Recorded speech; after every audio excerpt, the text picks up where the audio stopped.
Previously on the Death Saving Bros podcast.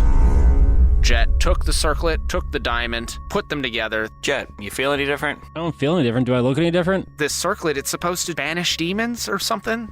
Maybe we shouldn't trust this guy. And B, we also got guys about to break through the door and we might have to fight a lot of people. You guys should probably barricade the door. Activate. Running your hands over the diadem, you see an Elvish wear the weapon, speak the soul, phrase the plane. I'm gonna, put the circlet on my head. Do we want to fight whatever's about to come through that door? Should probably just bounce. Guys, what if I got us out of here? Can you? I don't know. I'm hearing voices. That's not good. I'm just gonna grab the circlet. I'm just going to say the words, "May the soul of Sarganis bring us to the house of Forliris." There is a billowing smoke. Out of the darkness steps a figure made entirely of shadow and flame. At last, with the Diadem Exorius, I can now pass from this realm into yours. All my forces will join me. I still don't know where that leaves us. That leaves you dead.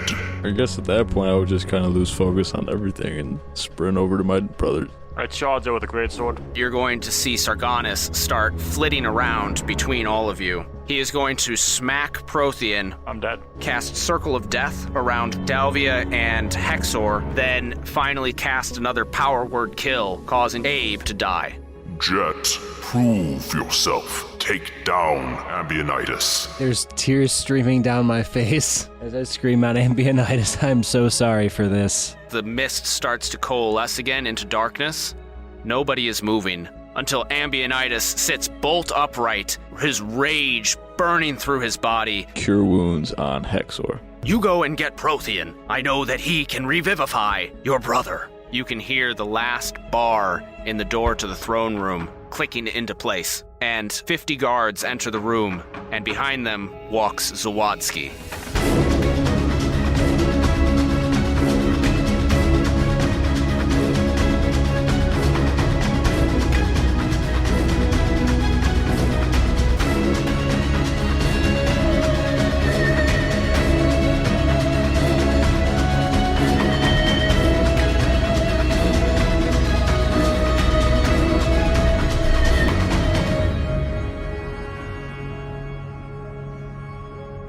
Welcome to another episode of the Death Saving Bros podcast. I am your host and dungeon master, Paul Camper.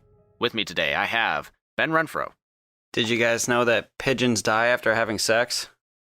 Well, at least Eric's did last time he tried to fuck it. I like it rough with pigeons. The fuck you talking about? Brad Richards. Oh, thank you, Paul. Very kind of you. Hey, Paul, a quick question for you. Mm-hmm. Actually, it's not even a question. I lied. A jumper cable walks into a bar. The bartender says, "I'll serve you, but don't start anything." You're welcome. Die. Fuck you. Boo. Oh, I'm sorry. Would you like me to do the other one? All right. So 2 antennas got married. Ceremony wasn't great, but the reception was incredible. Oh Die. my goodness. I like that one better. That's still bad. I like that one. Matt Smith. So I've realized that the entire balance of our party has been thrown off now, because now we're not predominantly orphans. We're only half orphans. And Eric Nemeth. So, we have an idea for Patreon content. We're gonna make Paul do pi to the 1,000th wood. Every time he gets number. Every time he gets one number wrong, we're gonna viciously attack his storytelling. Joke's on you, Eric, because I don't mess up. Because I am To the the... 1,000th? What? As you stumble over your words. You have to go That's to your because you said 1,000. something. 1,000 letters, numbers. of Wow, pi. words, letters, and numbers. I didn't realize pi was so dynamic. Well, joke's on you, Eric, because even if I do mess up, I'm the editor, so I get to make myself sound smart anyways. On this, our 5th edition actual play Dungeons & Dragons podcast. That doesn't take much skill to sound smarter than me. Yeah, you're not getting a reaction out of me for that one. Joke's on you. Well, you may have noticed that we are short one Brad Renfro, and that is because last episode, his character Jet... Who? Fucking whore. Jet was kind of a bitch, so we just decided, we don't want you to come back anymore. Jet went and summoned Sargonis and then assisted Sargonis in killing his companions and then went off to join Sargonis. So he was voted out of tribal, and Brad is no longer a part of this podcast. Jet has, he's left our team to pursue other opportunities. yes, very evil and dastardly opportunities, it would seem. But we will pick up where we left off. Right after Jet had knocked Ambionitis unconscious and put him down as Sargonis had demanded, Ambionitis' rage sustained him and was able to gain just enough vitality to use Cure Wounds to bring back Hexor, and then together he and Hexor were able to bring back all those that had been killed by Sargonis and cure the other ones that had been knocked unconscious. But just as Ambionitis was curing wounds on Dalvia, the locked door to the throne room was unbarred from the outside, and in walked 50 guards along with Zawadzki. And so we begin our tale once again, with Zawadzki strolling forward, staring down at all of you about 30 feet away, keeping his distance. Zawadzki is resplendent in robes of Helaros, embroidered thick along the edges of his hems with colorful threads and the five-faced god embroidered on his chest. He is a blue dragonborn, and he looks regal and very smug as he looks down on you. He says, Well. Look what we have here.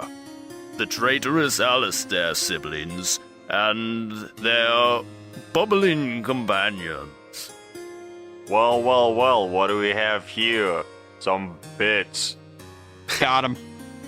Who you calling bubbly? Bubbly. Zawadzki just dies instantly. Prothean really cast vicious mockery at the highest level possible, and it killed him instantly just by saying that. This whole group is like, you know what? He is a bitch. And just stabs him in Yeah, the I'm back. actually a secretly level 20 bard. He's just been saving it just for that. Yes. Zawadzki looks down on you, Prothean, and says, I am not the one who has suffered here.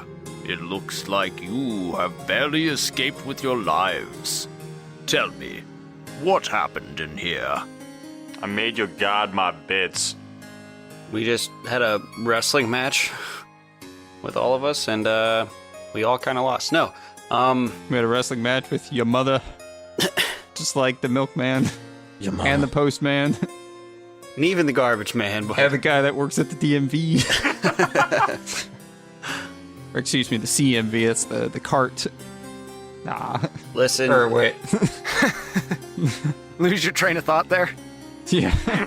Wrong letter getting replaced in the DMV. It'd be the Department of Cart Vehicles, not the cart motor vehicles.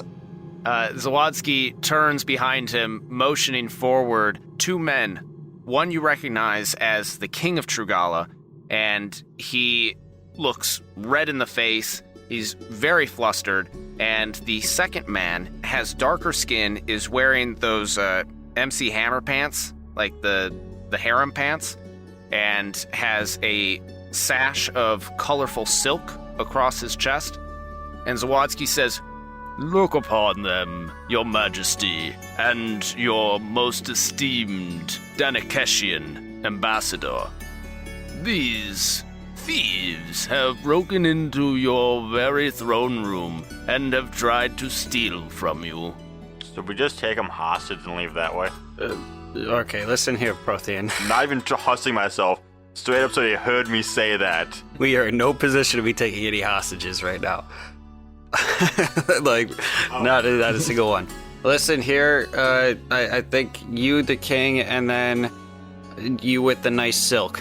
That looks soft. Disregard him. Looks soft.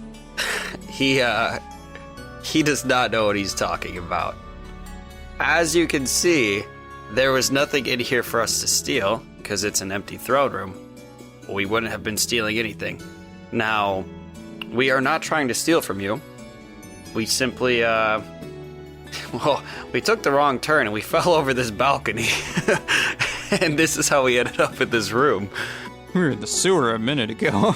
At that, the king and the Danakeshian ambassador look up and they see that the balcony is completely... the one side is just completely destroyed and the banister is smashed from when Brixius fell through it. Exactly. So, as you could see, we got a little turned around. And then we walked into this room and fell. And then once we were in here, we got our asses kicked. By whom? You see, this is the thing. I don't think you're going to believe me if I tell you the truth. Your mama. It was Joe. Joe.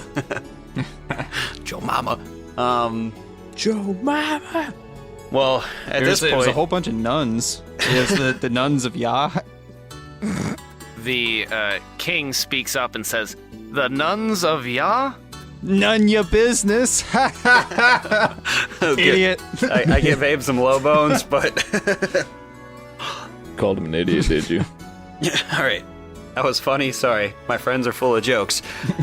As you guys are joking, the king turns to Zawadsky and says, "You were right, Zawadsky. They did try to come and steal the crown. I leave this in your hands. These fools ought to be dealt with. Your esteemed Danakeshian ambassador, Kelmad, please let us leave this foolhardy scene and return to our negotiations." Real quick, how smart does this Danakeshian guy look? Does he seem like a intelligent fellow? Give me an insight check.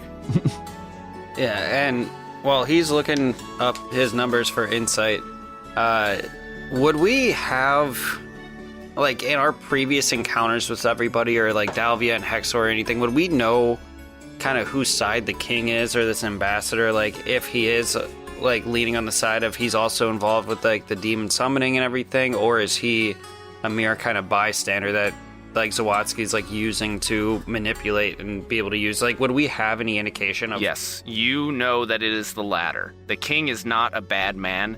He's just clueless to what's going on. Okay. He has become the king of Rohan with Grima Wormtongue whispering in his ear. Cool. Alright, so I rolled an 18. King Theoden, that's his name. An 18. So you notice a very intelligent gaze. The Danakeshian ambassador has not said anything and has been looking between you, the king, and Zawadsky slowly and contemplatively. Sirs, excuse me, before you leave, I would like to apologize for our crude jokes. Obviously, you can probably tell by the look of me, I'm not a good speaker. I got a little nervous when all of these men came in, so I was dishonest. But Zawadsky speaks up and says, "Silence! You do not speak to the king like that." so I shouldn't apologize. Great. Zawadsky, I'll talk directly to you, Bubble Boy. But King, I hope you're overhearing the words that I'm saying. So, if you want to know what's really going on here, how much time you got? The king turns to you and says, "The question is, how much time do you have left, traitor?" Zawadsky, deal with them. And he leaves the throne room. Why is he calling us traitors? We're not from this country. We just fight our way out. You understand, that's kind of not an option right now. It's always an That's option. always an option. It's just how long is it going to take? Well, I don't think everybody's back with full hit points. I for sure am not. I think I'm one shot, so, I mean, this is... We can do it. I'm fresh and bright-eyed and bushy-tailed. But as the king goes to leave, Hexor calls out and says, "Your Majesty, no!" And he is going to cast Charm Person on the king. But Zawadsky, seeing what is happening, hearing the magic words that are used to cast the spell, cries out in alarm, "You dare to cast a spell on your king, you traitor!" And before the guards can run forward to attack Hexor, Hexor cries out, "Your Majesty, Zawadsky has been summoning demons! You must hear us out!" The king turns under the influence of charmed person and holds up his hand. Let him speak. Oh, good. I'm happy this fell into Hexor's hands and not mine. I was trying to think of a good way to sum it up, and just not there right now. Yeah, what he said. The sack shit's been summoning demons. And even if you don't believe that it was coming directly from Zawadzki, you have to believe that there's at least been demons in the realm. We do know that that's been happening. So, on top of that, Zawadzki is actually the real traitor underneath you, but there's also the issue of demons at hand, and that is what led us here today. You see where it all started. There was this flashback, right?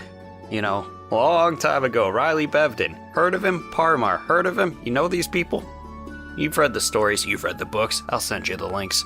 I was like, seriously, this is why I'm asking, how much time do you have? Because this is a lot. Like, I don't know, I'm not intellectual enough outside of the game to sum this all up in a 30-second, like, recap here. Oh, my goodness. Do you have Apple Podcasts? Your liege. You'll go on and you'll see all our 5-star ratings and reviews. You know what? I have an idea. I got a bag full of mushrooms. Why just all eat those, have a peace talk? Those mushrooms killed us. Yeah. Only if you're weak. Pretty sure I died in that episode. As you're all speaking, the spell wears off on the king, and because of charmed person, he recognizes that he was charmed, and he grows livid. His face grows purple, and he points at Hexor and says, "Execute him, Zawadzki!" He was a blueberry. Listen. Don't be rash here. We weren't charming you. We were charming you to give us a chance to listen. Listen, we're not lying to you. I think you might have done that just to give you the opportunity to hear us out. We weren't trying to manipulate you in any way whatsoever, as the Dragon Boy has been doing. The king cuts his hand through the air and says, "Silence!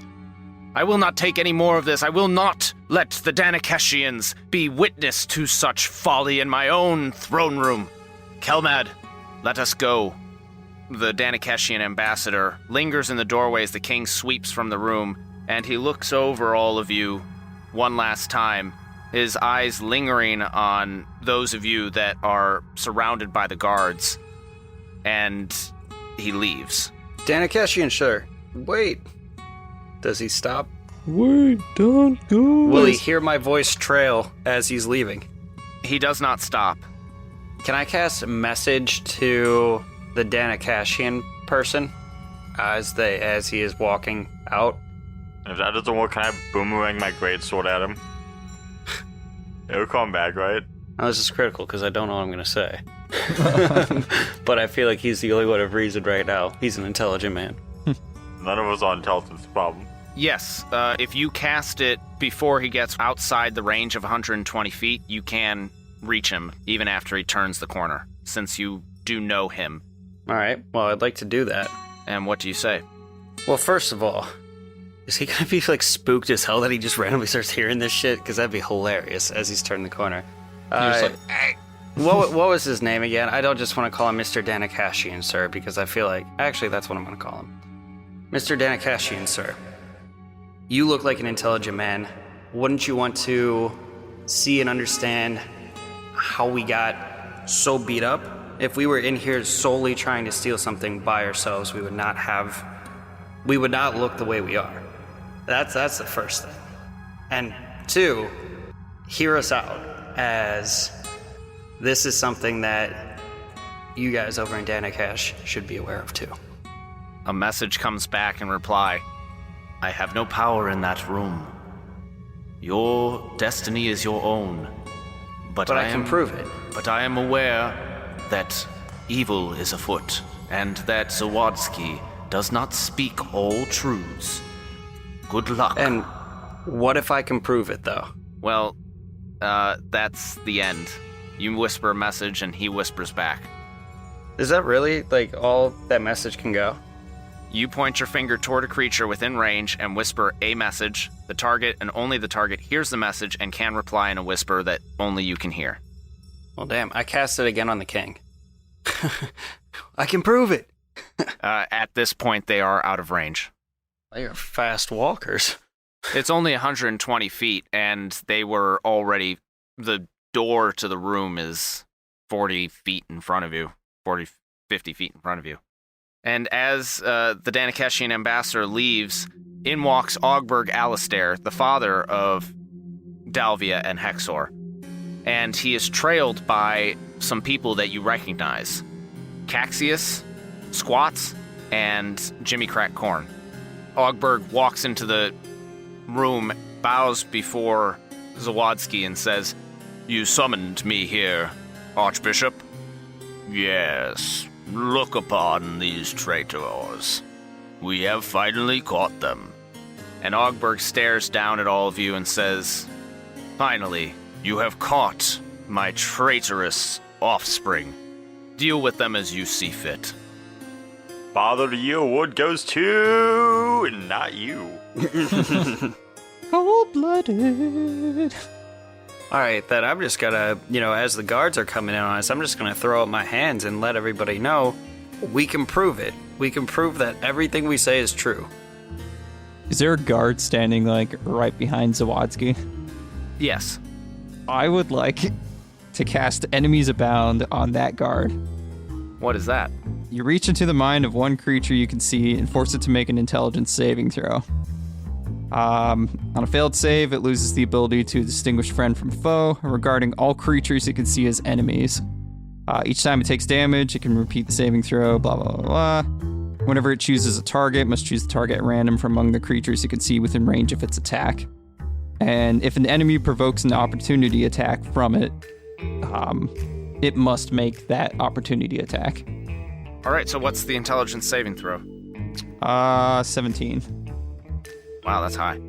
While he's doing that, I'm going to draw my great sword and long sword, one in each hand. You do not have your great sword. You threw it away. Oh yeah, didn't I try javeling it? Yes, when you snapped up after being restored to full health, you just drew it and threw it. I don't remember that, but okay. So the guard that you cast the spell on, Abe, fails the intelligence saving throw. So it's going to just randomly attack somebody. There are guards on either side of him and Zawadzki in front, so I'm going to roll D6. Ideally, I would have tried to pick someone who had Zawadzki mainly in his field of vision. Yeah. Okay.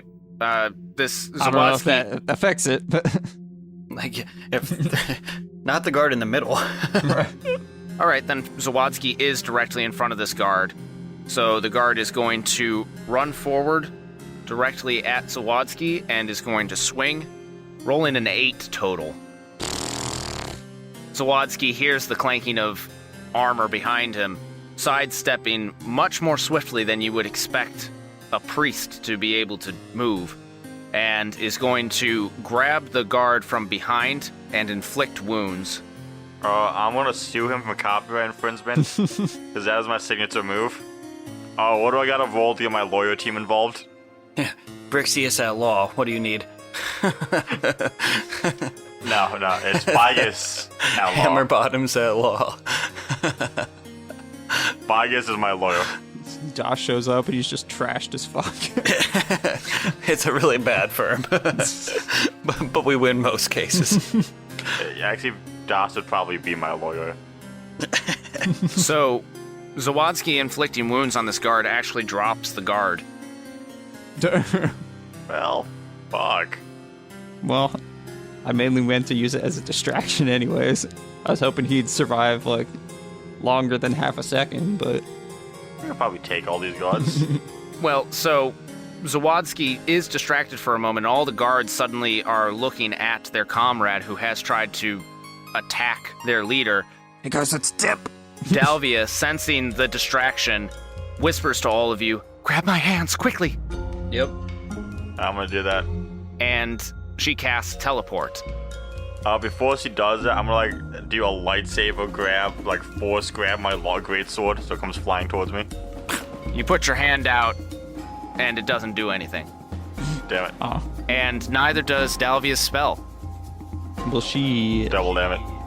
Zawadzki drops the guard disdainfully to the ground, then looks at all of you and says, You think we were stupid enough to allow you to teleport in or out of this room? We were hoping. We have cast Private Sanctum on the throne room, so that none may enter or exit by magical means. So we just have to get into the hallway. I have an idea, guys. I pull out some sand from my pocket. Pocket sand. It's super effective. Zawadzki then walks over to Ogberg and says, "They are far more traitorous than I would have expected. They continue to prove their folly, even with all my men here." Ogberg responds, "They are no longer my concern, Archbishop. You have them well in hand." And Zawadzki puts his hand on Ogberg's shoulder. "Yes, I have them well in hand. All traitors will be judged."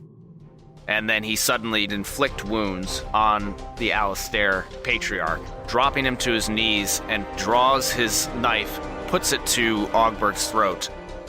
You hear Dalvia cry out, "No, father!" Ogberg barely grunts as the wounds afflict him, but he drops to his knees, and Zawadzki yells at all of you, "Tell me where the diadem Exorius is." Well, what? I tire of playing games. I know why you are here. I have gotten rid of the king. I have gotten rid of the Danakeshian ambassador. It is now just you, me, and my loyal servants. I will not ask again. Tell me where the diadem Exorius is, or I shall kill Ogberg Alistair. I draw my longsword. Well, I've already charged the god today. Prothean, I just look at you. Like, no. Because... Wait, are you looking at me and like the wall, or is your face just looking at me and your eyes look at different walls?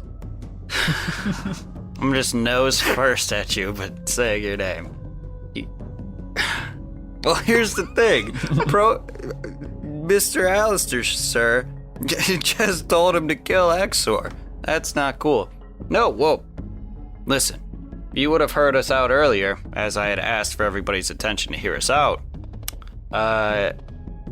Sargonis, you know, the god, was here. And took it? Or it formed...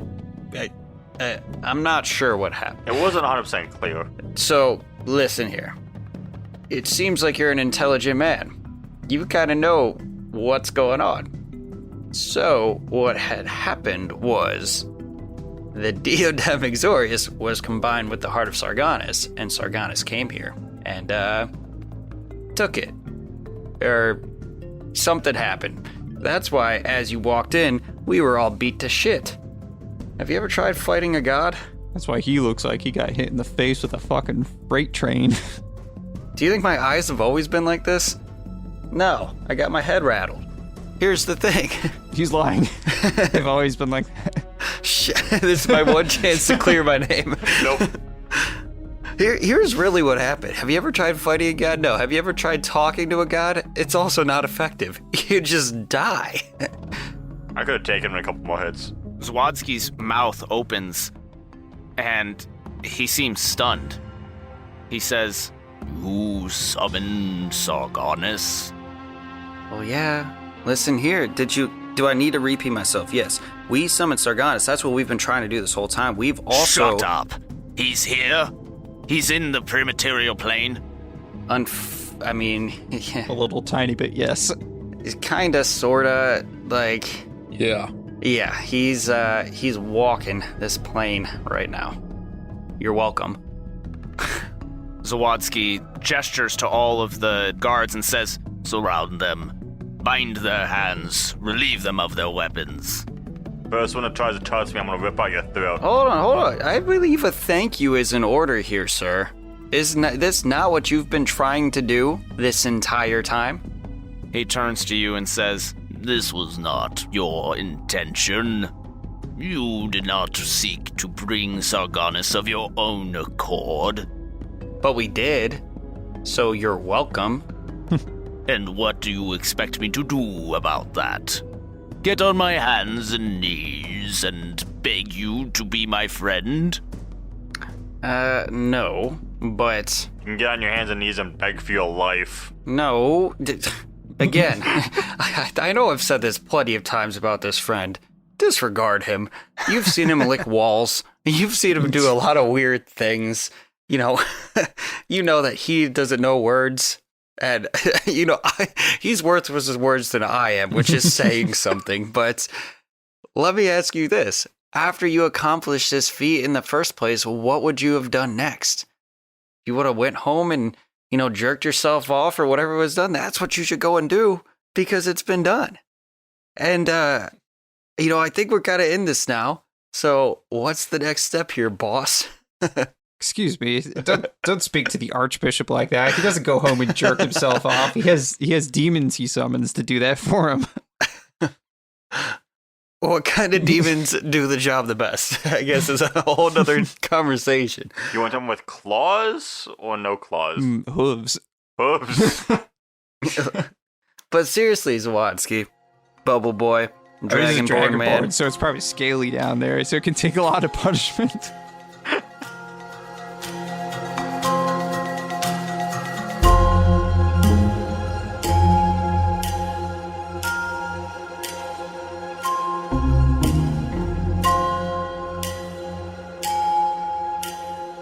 Hello, loyal fans and newcomer listeners. Hope you're enjoying this episode. We're fairly light on announcements this week. The big news is that our recent patron video chat featuring Brad Richards was a very pleasant and enlightening event. I even learned some things about the history behind the creation of Ambionitis Hammerbottom. So if you want to get in on our next video chat, all you have to do is become our patron at patreon.com/deathsavingbros.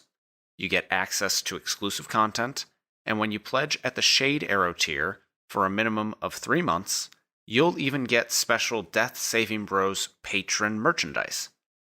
The first batch of goodies is currently in production, so become a patron now to get in on the next round.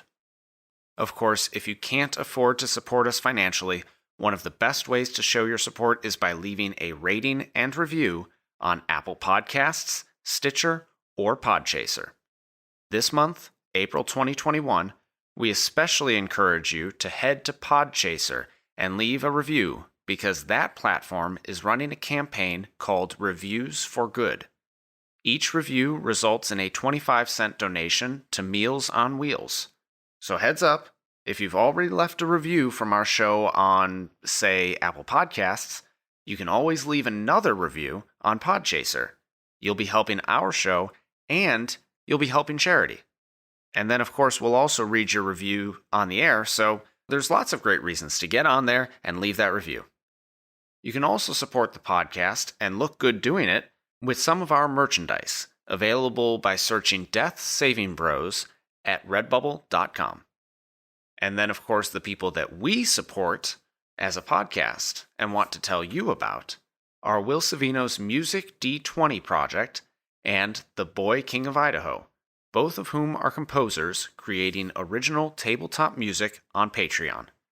Their music is featured in this episode, and their websites are available in the episode description. Finally, the last thing I always like to do before getting you back to the episode is to recognize those that have made this show possible. And of course, there's no one to thank more for their support than our patrons.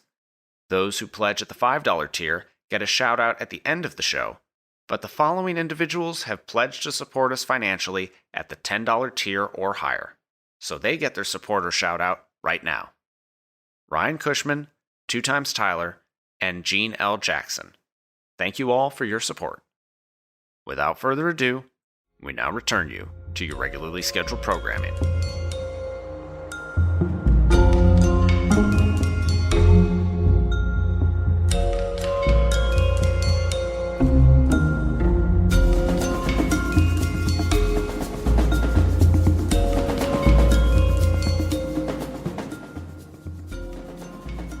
In all honesty, I'm not asking you to be our friends. I'm not really asking you to do anything. I just don't see why you're upset with us. You have been thwarting my plans from the very beginning, and unless you have the diadem Exorius, Sargonus being in this plane is not part of my plan. Okay, well, how about this? Do you have the diadem Exorius? No, but I know how we can get it back. Oh, do you? Pray tell. You want me to pray? Wow, why the attitude? I mean, we got it up to this point. Like, Yeah. you're acting like we didn't at one point have the Diadem Exorius and all the parts to combine everything, and Which is now something. you're acting like, oh, we can't get the Diadem Exorius again. Which is also something that you've been trying to do, but couldn't keep up because we were a step ahead of you always somehow, which you just admitted. So And I it's don't literally know. been in the throne room of your own castle. This whole time, and You idiot. and you're asking us. You're doubting if we have the ability to do this, even though we've been foiling your plans this whole time because we have done this ability so well. As you guys are talking, Zawadsky hands Ogberg off to one of his guards who keeps a sword at the tiefling father's neck. And Zawadsky goes off to one side and starts casting a spell ritualistically. What I don't understand about this guy, Zawadsky, is he's looks like an idiot compared to this hillbilly that can only look at two different walls at the same time. Well, that's what gives me such an advantage, is I can see more places at once. Zawadsky, what are you mumbling over there? And I cast Unseen Servant right by Zawadsky, and then as he's trying to cast his ritual, I want the Unseen Servant to just be like slapping at his hands. So So now, he keeps messing up his like he has to do all these fancy like intense like finger movements to cast the spell, and the Unseen Servant's just like, And my mage hand, I'm just gonna form it into a fist and just shove it in his mouth, so he can't say the words he needs to say. So now that the guards are around you, as soon as you start trying to cast the spell, either with your hands or with words or using components, they crack you upside the head to make you stop. I'm gonna stab him with my sword. They immediately relieve you of the sword. I'll try to rip out the throat with my teeth. They have restrained you. they relieve you of your I'm gonna teeth. keep trying to fight. I am not gonna stop fighting. Just extracted them all. Kicking, punching, trying to rip out throats, smashing them, everything. Zawadsky eventually finishes the spell. It takes 10 minutes as you're sitting there on the ground. Wait a second. I would have known we would have been sitting here this long watching him jerk off over there in the corner. I'd have brought popcorn. Wait, I do have popcorn. I have popcorn. Eventually, he takes a step back, and you hear him cry out, Sargonus, god of vengeance and fire, send me your servant, that I may join you, and I may help you conquer this world. Tom, smite his bitch ass. They relieved you of your tongue. They've just relieved Prothean. Like, Wait, how many guys are Whoa. trying to hold me down? Oh, they did what to Prothean? At this point, your fucking Gulliver's traveled to the floor. You've got They relieved Prothean, huh? There's just a bunch of guards just going to town. Just chocking his chicken, flogging his dolphin. Oh my god. Peeling the banana. Yeah, they're going full S&M on him. They've got him all bound up. Oh. What in the goddamn hentai are we talking about here? I have tentacles start showing up, I'm leaving. They've relieved you of your right to leave. they relieve you of your free will. You're gonna get touched by Swigglies. But above you, at the top of the throne room, you see a swirl of black start forming. Crap. Tentacles. And out of the swirling portal drops a massive demonic figure with great curling horns, carrying a flaming sword. No way. And wings sprouting out of its back. Its feet are cloven hooves. Its dark red skin ripples with muscles, but just above the waistband of its loincloth, you see a tattoo with head of rabbit and tie of bow. I don't see it at first. I don't want to get relieved of my teeth. Or just relieved in general. They look like their hands are very calloused. You don't want to try fighting like I am? I don't want sandpaper destroying my cackage. I would say, obviously, you would see a look on Brixius' face come over him that is not pleasant. Like, yeah, I look uncomfortable.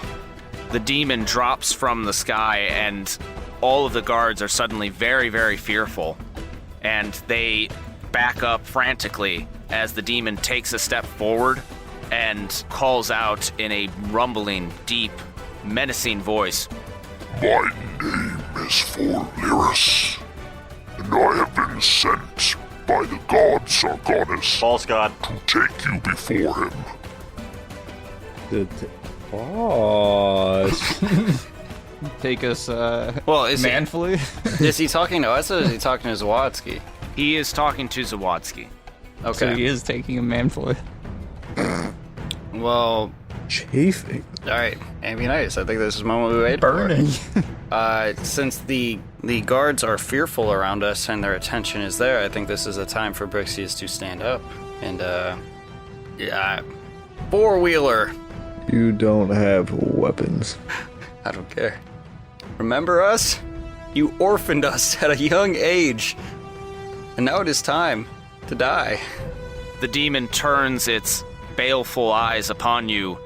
I do not remember your pitiful forms, but you will die just like your parents.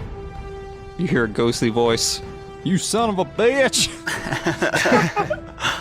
Aben Prothean, what are you doing while this happens, while the demon drops out of the sky and... I'm still trying to fight all the gods. Oh, Prothean's getting relieved, and then, I guess...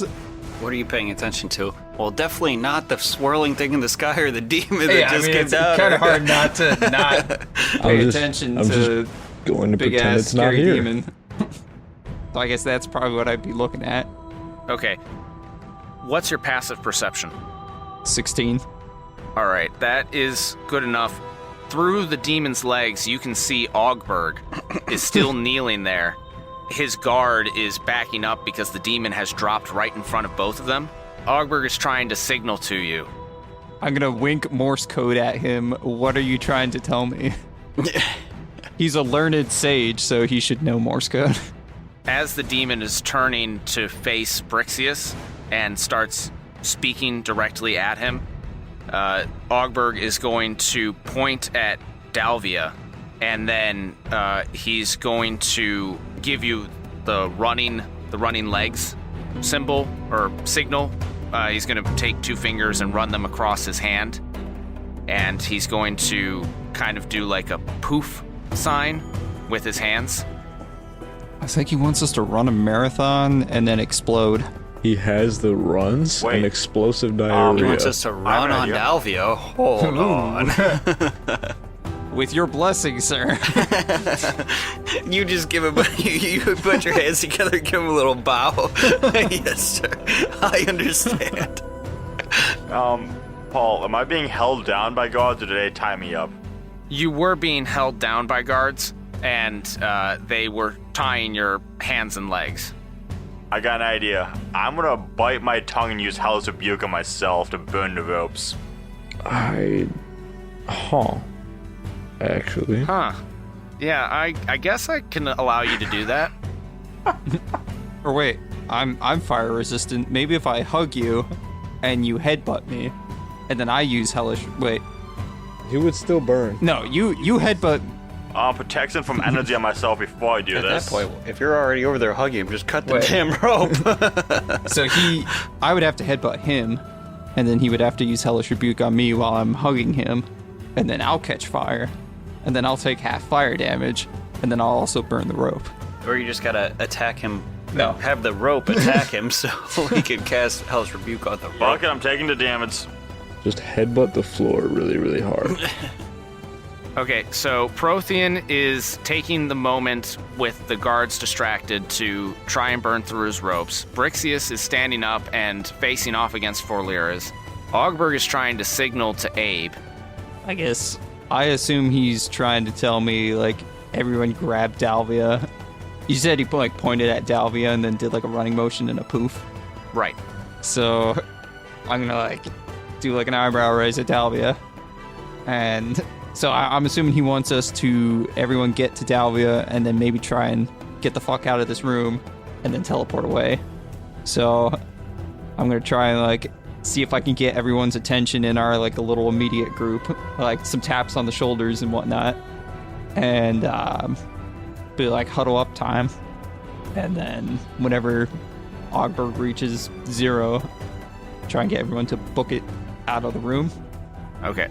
So Ogberg starts counting down now that you have started signaling to your group. Forliris starts forward as Prothean bites his tongue and casts Hellish Rebuke. How much damage do you do onto yourself? 8 damage. Okay, you take 8 damage. The ropes burn away from your wrists. I'm Pretty gonna metal. jump up and just sucker punch the nearest guard. Like, not sucker punch. I'm gonna just, like, full on, like, lean into it right in the nutsack. Yes, get their attention back on you. Good job, Prothean. You do that, and Ogberg counts down 4, 3. Good thing you got 2 seconds Like, because hey, he hey, was everyone, he come was on. almost there. 2, 1. Forliris lunges forward. Ogberg casts Dispel Magic, which removes the private sanctum that is keeping you from teleporting. And Dalvia casts Teleport on all of you. I'm gonna make sure I grab. How close together are all of us? You're all... The farthest person away would be probably Prothean on the end, and he's only like 10 feet away. All right, I want to make sure because I'm assuming the Hammer Bottoms are going to be a little upset at what they're seeing currently in front of them. So I'm going to make sure to, like, grab them by, like, the cuff of their shirts and, like, drag them back to us Yeah. as we're getting teleported away. Because I have a shirt for you to grab. Good one. I'll grab them by the penis. I just yank straight back. Like you reach under my legs and just grab. Just right at the tip. The last thing that you all see before you leave is Forliris leaping forward. You hear Zawadzki shouting, "No!" And you see Ogberg being lifted to his feet by squats as Jimmy Crack Corn sucker punches Caxius in the face. Hey, Jimmy Crack Corn. Nice. I honestly thought he would sell us out. You dip briefly into a black void as you teleport away, and then you reappear in the inn at the ford, where Stan is waiting for all of you. You collapse onto the floor, and Stan's face blanches as he sees all of you bloodied and barely standing, and he just says, "Oh my gods! What happened? Dalvia, are you all right?" How long do you have, Stan? Oh my gods, what happened? Exactly that. Oh my gods. Or I guess one of them. I'm gonna put out I'm assuming my half cape caught on fire, so I'm gonna, like, put that out. I'm just gonna be, like, patting down, like, fire for my cloak. Dalvia is barely keeping herself upright, and she just says, "Stan, Sargonis is here. We failed to get the Diadem Exorius away." "What? How could that happen? Who did it? Did Zawadzki get a hold of it? Did he summon the god?" No, the bit's named Jet did. "Jet? But I thought he was with us." Turns out he's a piece of shit. Well, we did tell you all from the very beginning he was a demon. He's getting extra murdered by me. Sorry. Yeah, extra murdered. All I can picture Prothean right now is just standing up. I'm still alive, but I'm barely breathing. Pray to some gods that I don't believe in. Because you don't believe in Sargonis. False god. Die slowly. Goes into a flash mob. There's a pop of energy next to you, as Ogberg suddenly joins you in the inn, and he appears with squats, but there is no Jimmy Crackcorn. Jimmy Crackhorn sold us out. Or he got violently murdered. Either way, oh well. Next month, move on. No, in all reality, what would happen is when we come up, I would just be, furious right now. I'd probably be flipping tables. I imagine Ambionitis might be kicking doors. Well, no, he does that to be happy, not to be mad. He's kicking windows. Yeah, just tearing every ligament in my legs with glass shards. He's kicking holes in walls to make spots for new doors. Like, I'm not sure why you guys are mad, but the fact Sargatas was here, the four-wheeler was here, that's what started everything. That's why we all came out together. We had our chance, and you guys took us out of that opportunity. We could have taken him. Hexor turns on you and says, "You were dead not even 30 minutes ago. What did you think you could do against that monstrosity?" Could have taken him. Ogberg comes forward and says, "In case you didn't notice, the situation was far out of our hands. We need to regroup. We need to get out of here now. We need to go and find this jet of yours, and we need to figure out how to wrest away the Diadem Exorius from the god Sargonis False god. before he can manage to bridge the gap between our world and his." Is he looking for me to respond? Because I don't. I'm just staring completely at him, like, blank-eyed, like, not a thought in my head. This group's got to be so rough to look at with these kind of serious conversations. Because I look like a hill jack and I'm just uninterested. Prothean's Prothean. He has no idea what's going on. And he's usually the cause of so many issues that we get into. I mean, he's just not listening, just breaking doors usually. Abe's probably the most reasonable one here, but he's the only one here for money. And no motivation other than that. Other than he was assigned to it. We gotta be horrible to work with. Yet we're the ones that get the job done. This is terrible. But yeah, no, so as soon as all that is said, Brixius isn't gonna respond and say anything. Like, you can still see just the unsatisfaction in that answer. Like, the disappointment and letdown. Like, even if you could see, like, some sort of, I understand that there's, like, stuff we gotta do. Like, it's understood that I'm like, I get it, but I'm just so disappointed and disheartened by what had happened there. So I just don't respond. But you can tell all that based on the looks of my face. Dalvia is still on the floor and she's rocked back and she's just sitting there sprawled. She looks up at her father and says, "We failed. What in the world could we possibly do against that monster, the god Sargonis? He killed us without a second thought. What chance do we have?" Well, we can always launch a crusade. I've been saying that for how long now? No, in all honesty, the same way we summon Sargonis, we can try to summon another god. The only true god. This could be Prothean's chance to take us on a quest to summon Torm to fight Sargonis on our plane. Ogberg says, "Believe it or not, I actually agree with Prothean. Crusade? It's come to that. We have no more options. Sargonis will unleash his demons upon this world unless we can build a force to stop him." Send a letter to South Saul to a man named Figus to assemble my orphans. Good thing we're in the presence of a king. Yeah. How come in the throne room you didn't talk king to king with the other king? Yeah, that was pretty dumb of you. I'm the king of goblins. He's the king of people. No, he's only the king of people in one town. You're the king of all goblins, no matter where they're at. I think it's, Okay, here's what you're missing. People are respectable for the most part.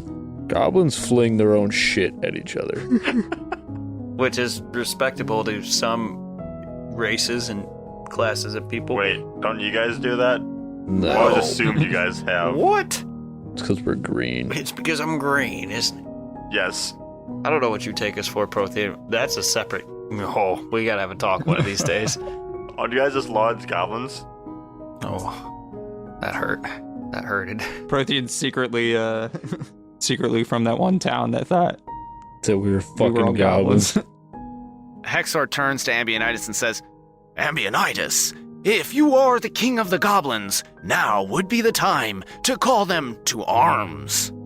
Blow the gooch horn! Yep. What does the gooch horn sound like? I don't know. Is there a nearby window? Yes, one that you just broke. Did I kick it? Yes, you did. Good. Did I tear ligaments? No, you're that good at kicking that you didn't tear your ligaments. I'm pretty sure all your ligaments are already torn from the fight. I got punched in the face. I didn't get ripped apart. I'm pretty sure when a god punches you in the face, everything just gets broken. I didn't even die. I had like 40 hit points left. I was chipper. Both of your eyes are just swelling. You can barely see out of them. You look like a pufferfish. Your lips look like Kim Kardashian because they're so swollen. Man, I got some nice DSLs rocking and I like it.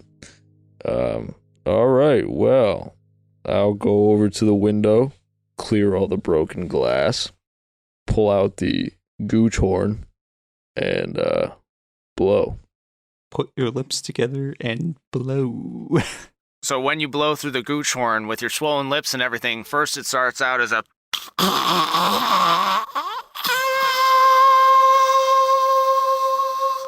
It just sounds like a kazoo.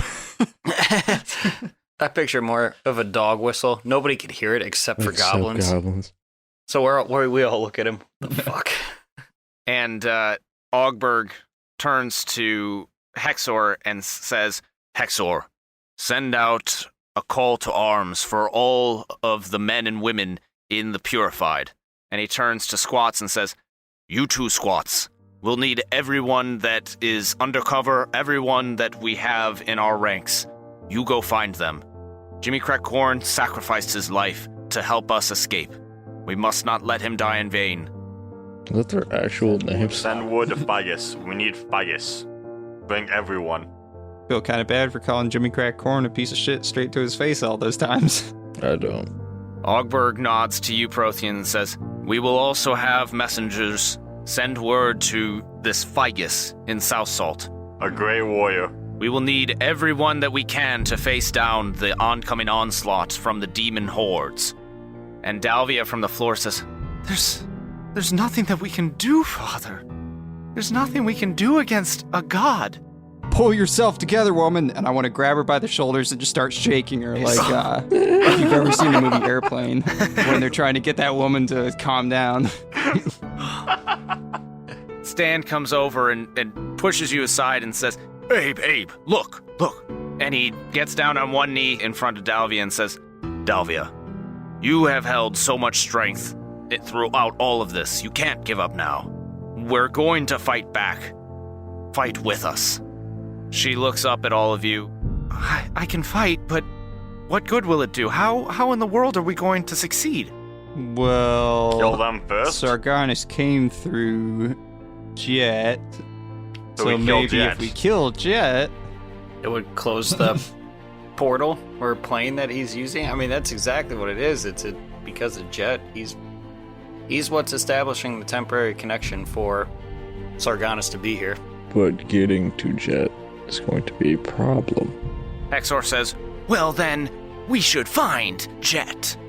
I personally don't think that he is the conduit. It was the Diadem Exorius, but either way, if we can find him, we can find Sargonis. So we're killing Jet, destroying the Diadem Exorius, and then murdering any demons we could find in a crusade. Got it. I got an idea. I'm gonna need a donut, some water, and an oracle. And what's your plan, Ambionitis? I'm gonna drink water and eat a donut and talk to the oracle. Dalvia gets to her feet, brushes herself off, and says, all right. Well, if you can make light of things, Ambionitis, then I know that I should be able to make light of things as well. Never said I could make light of things. I just said I need a donut, water, and talk to a fucking oracle. But if that helps you, that's exactly what I meant. I think you guys are right. We find Jet, we find Sargonis. And to find Jet, we need to follow Zawadsky. That demon Forliris is taking him directly to the god. So I suppose we should start there. And that's where we're going to end our episode. Those of you that are listening, we hope you enjoyed this episode, and we look forward to seeing the outcome of this crusade that has been brewing against Forliris, against Trugala. Letting Prothean loose may be a bad idea, but we'll see. If you wish to hear more of our content, you can always support us on Patreon, where you'll get recaps, bloopers, and extra episodes that you won't be able to find anywhere else. You can keep in touch with us on social media at Death Saving Bros on Facebook, Twitter, Instagram, and Reddit. I am available on Twitter at HPCamper and on Instagram at hpcamper.14. You could find me at benfro15. You can follow the Trader Jet at ima_b_rad.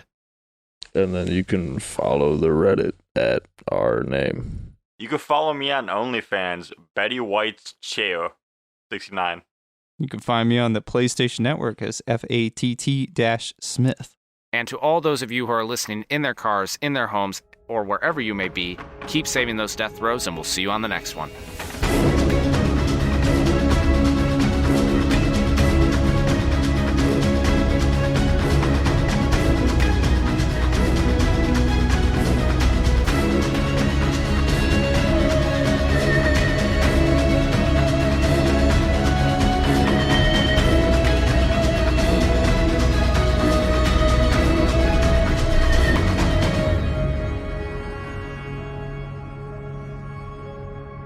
Some of the sounds and background music in this production are copyright material. The songs Belly of the Beast Combat, Defending Varenspear, Defending Varenspear Piano, Forbidden Texts, Honor in the Storm Strings, Hordebreaker, In Corridors of Yore, In the Court of Anise and Lavender, Shadow Puppets, and Shelter at Last Piano are copyright Will Savino and the Music D20 Project.